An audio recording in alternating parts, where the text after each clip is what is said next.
कटीगरा सिद्दीपुर ration दुकान में नशीली दवाइयों की बिक्री से क्षेत्र में अफरा तफरी मच गई। खबर के आधार पर देवबार के कटीगरा पुलिस स्टेशन के पुलिस अधीक्षक अजीत जोसेफ वी कीवम दल बल कटेगिरा के सिद्दीपुर में दुकान पर छापेमारी करते हुए 391 पे छोटे दराज चुरगस बरामद करने में सफल रही और दुकान मालिक टीटू दास उर्फ प्रदीप दास बकुल पाल समेत 2 नशीली दवाई विक्रेताओं को गिरफ्तार किया।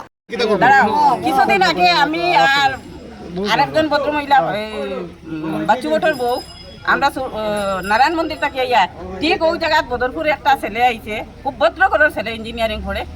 আমরা দেখছি তখন মানে এটা নেওয়া চলে। আমরা ঘুরিয়া গেছি গিয়া আবার আইছি ঘুরিয়া ছেলেটারে চাইছি আমরা আয়ত্ত করতাম, ছেলেটা দিছে দৌড়। তখন আমরা নামিয়া বকাবকি করছি, তখন তাই কইছে যে আমি এটা কারবার করি না, আমার মিশামিশি বকিতরা।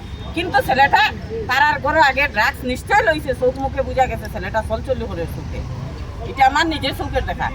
আজকে ঘরের ছেলে একটা আর আমার ছেলে আলাদা আর একটা নাই, ছেলে তো ছেলেও। ইয়ং জেনারেশন যে নষ্ট ভবিষ্যৎ বাচ্চু বটের বউ যে কইলা তাই জিপি প্রেসিডেন্ট নি।